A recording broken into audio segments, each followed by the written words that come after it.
झोला छाप डॉक्टर के चक्कर में किडनी गंवा चुकी सकरा की सुनीता देवी की जिंदगी डायलिसिस पर चल रही है। Shri Krishna medical college and अस्पताल में उसकी डायलिसिस की जा रही है। चिकित्सकों के अनुसार उसकी हालत स्थिर है। इसी दौरान मंगलवार को सांसद अजय निषाद, पूर्व विधायक बेबी कुमारी सहित अन्य भाजपा कार्यकर्ताओं ने Shri Krishna medical college and अस्पताल पहुंचकर पीड़िता का हाल जाना। साथ ही उन्होंने प्रभारी अधीक्षक से बातचीत कर इलाज की जानकारी दी। इस दौरान उन्होंने पत्रकारों से बातचीत करके बताया कि सरकार के द्वारा इलाज के लिए कई पीएचसी और मेडिकल कॉलेज खोले गए हैं। उसके बावजूद इस तरह की घटना ज्ञान और पैसे के अभाव में होता है। इस घटना की उचित जांच और दोषियों पर कार्रवाई करने की मांग सरकार से करते हैं।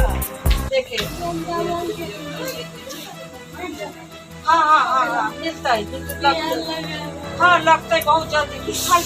तू रो ना, रोवा तो और तू अति हो जाएगा, कमजोर हो जाएगा। ना रोवा, तोड़े ले आए थे सब, तोड़े ले देखे आए थे, ठीक है ना रोवा। सब लोग हम खड़ा थे, इतना लोग एमपीओ साहब आए थे, सब लोग अपना इनके लेके आए थे।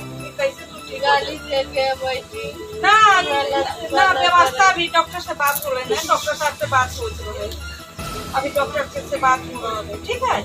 हाँ अभी डॉक्टर साहब भी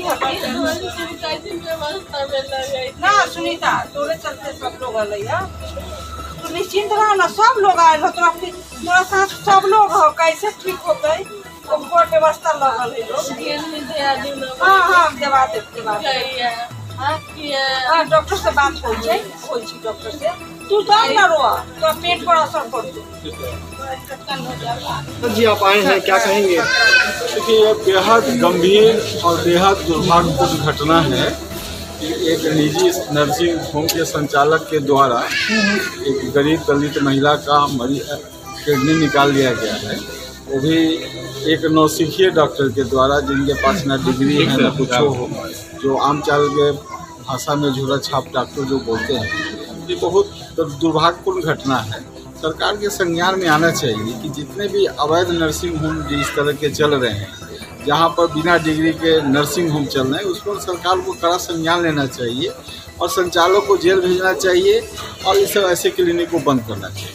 क्योंकि होता है कि धीरे धीरे लोग का प्राइवेट इलाज पर से विश्वास उठ जाता है। ऐसा नहीं है, प्राइवेट हॉस्पिटल भी बढ़िया इलाज करते हैं, लेकिन इस तरह का इलाज जो है वो बिहार में हम लोग को मंजूर नहीं। अच्छा क्या कहेंगे? तेजस्वी यादव ही स्वास्थ्य मंत्री हैं अभी। देखिए माननीय तेजस्वी यादव से आग्रह करेंगे, चूँकि ये मुजफ्फरपुर के सकरा विधानसभा के दलित एवं गरीब महिला है और पैसे के कारण जो है इसके साथ घोर अन्याय हुआ है। तो बिहार सरकार इस पर संज्ञान ले, मरीज को पटना में एडमिट कराए और किसी तरह से किडनी की भी व्यवस्था करे ताकि मरीज जो है ये सर्वाइव।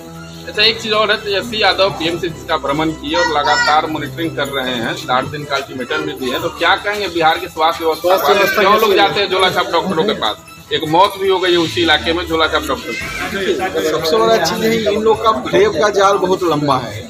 जितने भी एम्बुलेंस चालक हैं ये भी क्या करते हैं, सबसे जो कंडम हॉस्पिटल है वहीं को मरीज को ठग के ले जाते हैं और लंबा चौड़ा बिल भी बनवा देते हैं। जो गरीब मरीज है या तो रिलेशन से उधार। बिहार की स्वास्थ्य व्यवस्था पर क्या कहेंगे? देखिए बहुत ढेर सारी सुधार की जरूरत है और माननीय तेजस्वी जी पहल कर रहे हैं, ये भी उनका जो कदम है वो स्वागत पूर्ण योग है। ऐसा उनको लगातार करना चाहिए और सिर्फ पीएमसीएच नहीं है, बिहार के जितने भी बड़े बड़े हॉस्पिटल हैं, एसकेएमसीएच में है, दरभंगा में डीएमपीएच है, जितने भी बड़े हॉस्पिटल हैं जहां मरीजों की बहुत काफ़ी संख्या है, जैसे एसकेएमसीएच ही है, हम मुजफ्फरपुर लीजिए, यहाँ पर काफ़ी मरीजों की भीड़ रहती है। तो सुविधा भी उस हिसाब से पर्याप्त मात्रा में डॉक्टर, पर्याप्त मात्रा में दवाई, पर्याप्त मात्रा में व्यवस्था होना चाहिए, क्योंकि ये उत्तर बिहार का केंद्र है और पूरे लगभग 5 जिला से मरीज यहाँ पर आते हैं। एक सवाल और है कि आखिर क्या कारण है कि आज भी झोला छाप डॉक्टरों के पास दिखाने के लिए ग्रामीण क्षेत्र के लोग मजबूर हैं? देखिए कहीं ना कहीं ज्ञान का अभाव है, पैसा का भी कमी रहता है, तो लोग सोचते हैं कि चलो थोड़ा सा उधार भी यहाँ मिल जाता है, कम फीस में भी काम चल जाता है, तो लोग ज़्यादातर विश्वास करते हैं। जबकि उसकी अपेक्षा में अगर वो राज्य सरकार के हॉस्पिटल में जहाँ कर यहाँ पर आएंगे तो उससे बहुत बेहतर इलाज मिलेगा। लेकिन लोग को आने जाने में भी संकोच होता है और गांव का समस्या चाहते हैं कि गांव में ही निदान हो जाए।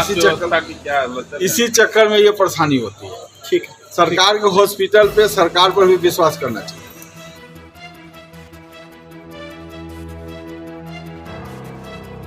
ताला बंद। ये पीओ है, प्लेस ऑफ ऑकरेंस बोलते हैं। यहाँ आए थे कि यहाँ कोई मिलेगा, इसके कोई जानकारी मिलेगी, तो बंद कर करके गायब है, ताला बंद है। इसमें कुछ हम बताने की स्थिति में नहीं है। सुनने में आया कि यहीं पर ऑपरेशन हुआ था, चौकी नज़र आ रही है अभी तक, और कहीं नहीं। किसी भी एंगल से ही ऑपरेशन करने के लायक जगह जो भी बाहर से जो दृष्टिगोचर हुआ उससे नहीं लगा कि हाइड्रोसेल का हर्निया का जो सिंपल जो शरीर के बाहर का ऑपरेशन होता है वो भी करने के लायक नहीं है। पेट खोलने का तकलीफ सर प्रखंड में बहुत ऐसे अवैध नर्सिंग होम सब चल रहे हैं, बहुत सारे खोज चल रहे हैं बाबू। हम तो चाह रहे हैं कि ये सब रुके, लेकिन तुम लोगों से भी अपेक्षा होगी कि भाई बढ़िया से सहयोग करो, जन लोगों को थोड़ा सा जागृत करो कि सब लोग जागृत हो, दोनों में जागृत हो। खुलने भी नहीं दें, और जो खुला हुआ है वहाँ कोई जाए नहीं। या बीच में जो दर दलाल टाइप के आदमी है जो लोगों को, जिसके पास शिक्षा नहीं है, उसको उल्टा पलटा बरगला करके ले आकर के वहाँ उसका गहना बेचवा देता है, खेत बेचवा देता है, बकरी बेचवा देता है। ये सब बंद। जब तक जागृत नहीं होगी पब्लिक, जब तक तुम लोगों के द्वारा सहयोग नहीं मिलेगा, तब तक ये कुकुरमुत्ता की तरह ये बढ़ा हुआ जो उद्योग है, ये उद्योग पर अकेले मैं नहीं रोक पाता। क्या कुछ कार्रवाई होगा सर? बिल्कुल बिल्कुल कार्रवाई होगी। जो भी विधि संपन्न कार्रवाई है, FIR भी हुआ है, थाना में उसका भी सूचना जाएगा। और पहले से भी जो FIR हुआ है उसकी भी हम लोग मॉनिटरिंग कर रहे हैं, और उसकी जो निकाली गई है उसका भी इलाज के लिए मेडिकल कॉलेज में डायलिसिस चल रहा है, और आगे का प्लान बन रहा है कि उसको किडनी बदलवाने के लिए क्या कार्रवाई की जा सकती है, कहाँ से किडनी मिल सकता है या कैसे इसका हो सकता है। जो भी उसके बेटरमेंट के लिए और उसका लाइफ बचाने के लिए प्रयास सरकार के स्तर पर हो सकता है, उसमें हम लोग कहीं चुकने वाले नहीं हैं। प्रयास कर रहे हैं और आगे भी और ज़्यादा प्रयास हम लोग करेंगे ताकि उसके करके जा। फर्जी नर्सिंग होम संचालन में सर आपके जो कर्मी हैं आशा, उनका भी बहुत बड़ा योगदान है। देखिए, ये स्वार्थ का युग है, उसी में से एक आशा भी एक करी है, उसमें भी हाईलाइट कीजिए। सरकार कोई भी कदम उठाती है, कोई सब सोच करके नहीं उठाती है कि उसका रास्ता जो है सब थोड़ा टेढ़ा मेढ़ा हो जाएगा। हमेशा सही रास्ता से आशा को लाया गया सिस्टम में, लेकिन थोड़ी सी उन लोगों की विकृति आ गई है, उस विकृति पर हम ध्यान देंगे और उसमें सहयोग आप लोगों की अपेक्षित है। जब तक हमारा लोकतंत्र का चौथा स्तंभ नहीं सही से मदद करेगा ना, तब तक नहीं होगा, पब्लिक नहीं जागृत होगा।